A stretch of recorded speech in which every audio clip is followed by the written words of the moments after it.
Bonjour à tous, j'espère que vous allez bien. Me voici de retour pour le deuxième volume du tag On My Shelf, pardon, j'ai vraiment du mal à le dire. Je ne sais pas si vous vous rappelez, il y a quelques temps, je vous avais tourné la première partie donc avec des coordonnées qu'on m'avait données sur Facebook. Il m'en reste 1, 2, 3, 4, 5, 6, 7, 8, 8 à faire aujourd'hui. Donc c'est parti, on y va tout de suite.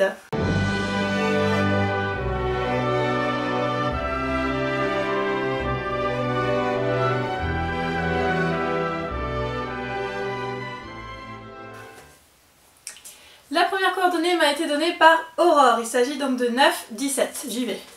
4, 5, 6, 7, 8, 9, 1, 2, 3, 4, 5, 6. Je suis obligée d'aller en dessous. Alors, j'ai changé je crois la disposition de mes étagères depuis la dernière fois, donc j'espère que je ne vais pas retomber sur des livres sur lesquels je suis déjà tombée. Le truc c'est que je me rappelle plus ce que je vous ai montré la dernière fois, donc désolée s'il y a des doublons. Il s'agit donc de la 5e vague de Rick Yancey aux éditions Robert Laffont. Chez Robert Laffont. La 5e vague, c'est un roman que je n'avais pas du tout envie de lire, je l'avais sur ma liseuse et je sais pas pourquoi ça me faisait penser à un film qui m'a fait flipper à mort. Avec une histoire de chouette et d'extraterrestre, d'esprit, je sais plus, enfin bref, j'ai détesté ce film, donc au début où j'ai commencé à le lire, je me suis dit attends c'est bon, c'est le livre du film, non moi je veux pas lire. Et puis j'ai continué et je suis tout simplement tombée amoureuse de l'histoire, des personnages. En plus, je crois que je vous avais montré La Mer Infinie que j'ai acheté il y a pas longtemps, il est super beau. Enfin vous voyez rien, hein. Moi je vous montre en dessous là, ça vous avance pas, bref il y a des pages comme ça là. J'aime bien moi quand il y a du graphisme dans les bouquins. Donc la 5e vague, je l'ai adorée, du coup je l'ai acheté en version papier et c'est vraiment un gros coup de cœur. Le deuxième tome, donc comme je vous disais, La Mer Infinie est sorti en septembre je crois, j'attends toujours le 3e tome, ils vont faire un livre. Je ne peux que trop vous conseiller si jamais vous ne l'avez pas lu, c'est l'histoire de Cassie qui est une des dernières survivantes. Il y a eu 5 vagues qui ont frappé la Terre, on ne sait pas trop ce que c'est, a priori des extraterrestres qui ont envahi la Terre et donc les survivants humains se cachent et donc Cassie est avec son petit frère et elle va faire la connaissance de Evan Walker qui est mystérieux et envoûtant comme c'est écrit sur la 4e de couverture et qui va vraiment qui va l'aider en fait à survivre dans ce monde peuplé d'extraterrestres. Donc voilà, je vous en dis pas plus pour vous garder la surprise, mais franchement c'est un petit régal cette dystopie et il me tarde vraiment d'avoir le 3e tome pour avoir le fin mot de l'histoire.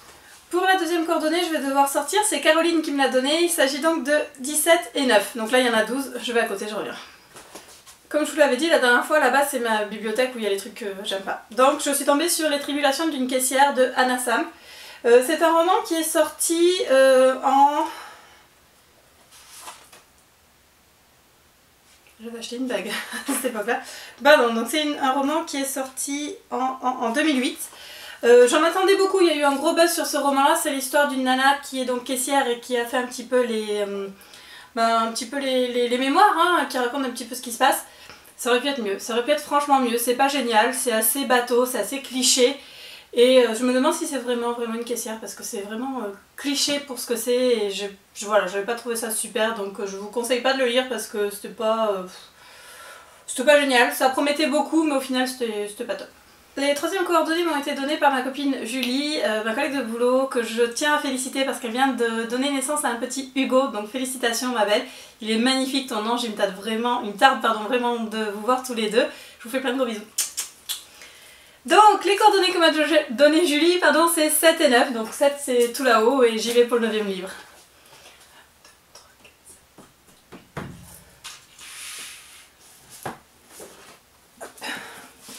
Il s'agit de l'Alliance des Trois de Maxime Chatham qui est le premier tome de sa trilogie, sixlogie comme on dit, enfin au final il y en aura 9, Autre Monde. L'Alliance des Trois, j'ai adoré, j'aime beaucoup cette série, on va dire série hein, parce que on va pas s'arrêter là. J'en ai 6, les 6 qui sont sortis. J'ai pas lu les 3 dernières fois, je les ai lus en diagonale parce que ça me lasse un peu, il va falloir que je les lise. J'avoue, la seule chose qui m'intéresse c'est l'histoire d'amour, comme c'est pas beaucoup qu'on en parle, j'ai lu que ces passages-là, donc c'est pas bien, je sais, il faut que je lise la suite. Bref, Autre Monde, l'Alliance des Trois, c'est le début. Il y a une grande tempête qui vient frapper New York, enfin le monde entier, et la plupart des adultes disparaissent. Il reste que les enfants et les ados. Et donc il y a Mathias et je fais un mix, donc Matt et Tobias, les deux héros, qui sont amis, qui ont 14 ans je crois au début du premier roman, qui vont découvrir un nouvel univers, qui vont essayer de s'en sortir dans ce monde vraiment hostile où la nature a repris ses droits. C'est un peu une quête initiatique, c'est vraiment très très bien. Ça change de ce que fait Chatham d'habitude, dans le sens où c'est pas des thrillers, c'est pas gore. C'est super. Adultes, enfants, vous lisez-le. Franchement, c'est une très très bonne série et qui est vraiment très très intéressante. Les coordonnées suivantes m'ont été données par Lynn du blog Imagiline. D'ailleurs, je te fais plein de gros bisous, ma puce, je viens de finir le bouquin que tu m'as offert pour mon anniversaire. Il est génial. Donc les coordonnées c'est 8, 15 et j'y vais tout de suite. Je suis contente du tirage. Alors j'aurais pas pu vous le présenter la dernière fois parce que je ne l'avais pas. Il s'agit de Never Never Part 2 de Colleen Hoover et Taryn Fisher. C'est tout petit, hein. Hop. Le premier tome est là. Il y en aura 3 au final. J'adore, c'est Colleen Hoover, j'ai rien d'autre à dire, je suis fan. C'est l'histoire de Silas et de Charlie qui se réveillent un jour en cours et qui ont complètement oublié qui ils sont et tout leur passé. Et en fait, ils ont 48 heures pour retrouver leurs souvenirs parce qu'au bout de 48 heures, bah... Surprise, surprise, je veux pas trop vous en dire si vous ne l'avez pas lu. Dans ce tome 2, on les retrouve donc 48 heures après, il se passe plein de choses, on en apprend plein de nouveaux. Alors normalement le tome 3 devait sortir cet été, on est que mi-juillet, je croise les doigts, j'espère qu'il va sortir bientôt. Je les dévore quand ils sortent, je les achète sur ma liseuse, je les lis en quelques heures, ils sont pas très gros, le premier fait 140 pages et le deuxième, ouais pareil 145. Donc voilà, ils font 140 pages environ, c'est un régal, mais franchement il y a du suspense, il y a du mystère, il y a du surnaturel, il y a de l'amour, c'est génial. Donc du coup la particularité de ces romans c'est que Colleen Hoover écrit le point de vue de Silas et Taryn Fisher écrit le point de vue de Charlie. Je n'ai lu aucun roman de Taryn Fisher parce qu'il n'y en a aucun qui ont été traduits en France tout simplement. J'en ai acheté un sur ma liseuse, je pense que je vais les lire assez rapidement pour découvrir un peu l'univers de cet auteur, mais en tout cas c'est génial, c'est juste génial. Les coordonnées suivantes m'ont été données par Elina de la page éponyme et il s'agit donc de 4, 15. Je ne sais pas ce que vous avez avec le 15 mais vous aimez bien ce chiffre, donc 4 c'est par là. 3, 4. Il n'y en a pas 15 donc je vais aller piocher en dessous. 4, 5, 6,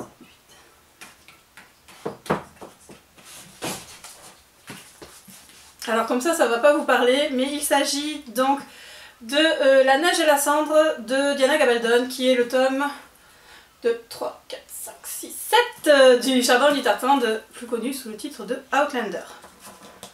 Ils sont dans un état lamentable parce que je les ai prêtés. Ils sont froissés, c'est dégueulasse. Donc c'est l'édition France Loisirs. Je pourrais pas vous dire, je me rappelle plus exactement où on en est. Et puis je ne veux pas vous spoiler pour ceux qui ont commencé les romans là récemment. Je regarde vite rapidement. Je sais plus, ça va pas m'avancer. Donc je sais plus exactement où on en est dans ce tome là, mais je peux vous dire juste que la saga est super. Je suis en train de la relire doucement mais sûrement. J'ai relu le premier tome avant de commencer à regarder la série. Je relirai le deuxième tome en lecture commune avec Coralie au mois d'août je pense. Et voilà, je vais continuer doucement mais sûrement pour arriver à tous les relire parce que c'est juste une saga merveilleuse. Et que j'ai vraiment hâte de voir la saison 2 à la télé parce qu'elle est super. Les coordonnées suivantes m'ont été données par Ariane. Et encore une fois, il s'agit d'un 15. Qu'est-ce que vous avez avec le 15? Donc c'est 9, 15, on y va. Et ben du coup... 1, 2, 3, 4. Et là non plus, je crois pas qu'il y en ait 15, donc je pense que je vais encore piocher en dessous. Qu'est-ce que j'avais tout à l'heure? 9, 17, ouais, donc c'est ça. 2, 3, 4, 5, 6, 7, 8, 9, 10, 11, 12, 13, 14. Encore une série, il s'agit du tome 2 de The Hunger Games. L'embrasement de Suzanne Collins aux éditions Pocket Jeunesse. Je me rends compte que je vous ai pas dit les maisons d'édition des autres. D'un autre côté, le bouquin d'Anna Sam, je sais plus qui c'était. Never Never, c'est une production, c'est une publication indépendante.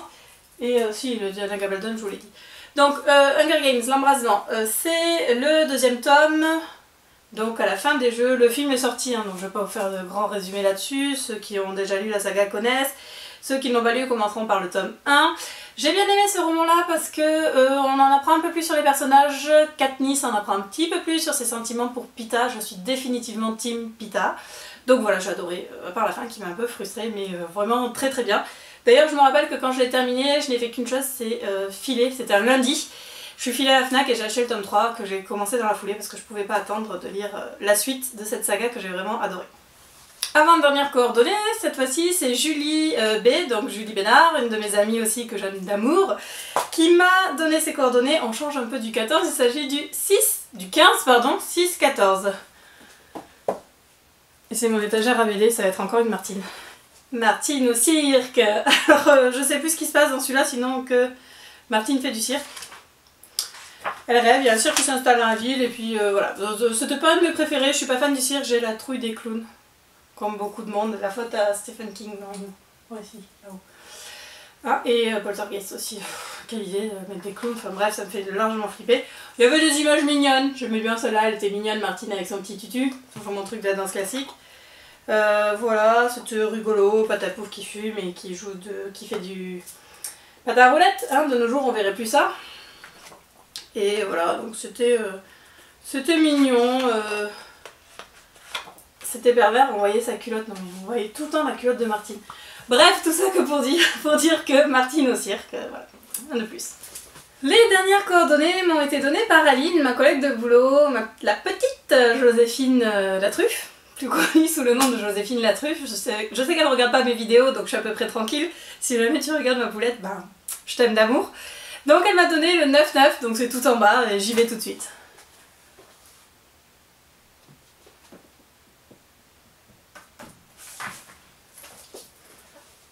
Cette fois-ci, moi, j'ai pas besoin de changer d'étagère. C'est voilà, j'y étais, il m'en avait assez, c'est pas du tout en bas, je sais pas ce que je vous ai raconté, c'est juste l'étagère d'Harry Potter. Donc c'est Harry Potter et le prince de sang mêlé en anglais, and the Half-Blood Prince. Je l'ai vu en DVD ce week-end avec Nino, donc du coup c'était chouette. Alors, je l'ai acheté à sa sortie en anglais parce que je voulais le lire tout de suite. J'ai adoré, c'est Harry Potter, qu'est-ce que vous voulez que je vous dise de plus, hein? Je l'ai en français, voilà, c'est un hardcover, ce qui est quand même assez rare, hein, parce que je suis pas très fan des hardcovers. Il est pas mal, hein, j'aime bien les hardcovers. Moi j'aime bien les hardcovers comme ça, où franchement le livre est aussi beau avec la jaquette que sans. Donc là je les ai pas pepcomés, c'est déjà pas mal. Que vous dire de plus? C'est le 5e tome de la saga, c'est le plus gros et c'est le film le plus court. Ne me demandez pas pourquoi. J'ai détesté le film, j'aime pas les films réalisés par ce réalisateur là, je trouve qu'il dénature la saga carrément.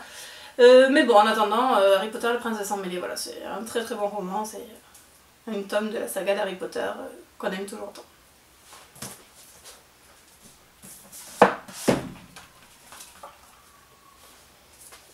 Et je vous dis n'importe quoi parce que le plus gros c'était Harry Potter et l'ordre du Phénix, donc pas du tout le prince de sang mêlé.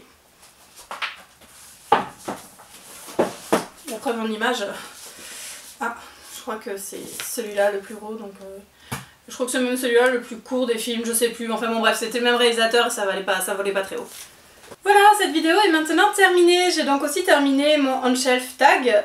Merci à tous et à toutes, bah c'est que des filles donc merci à toutes d'avoir joué le jeu, de m'avoir donné des coordonnées, d'avoir participé sur le blog. Je ne m'attendais pas à avoir autant de participation et donc de devoir faire 2 vidéos. J'espère que celle-ci vous a plu. Je reviens dimanche au plus tard pour la vidéo sur le French Readathon tout court. J'ai fini mes 4 premiers romans, donc j'en ai plus qu'un à lire, mais de toute façon j'ai déjà validé le challenge vu que la règle c'était d'en lire au moins 4. Je vous souhaite à tous et à toutes une très très bonne journée et je vous dis à bientôt. Salut!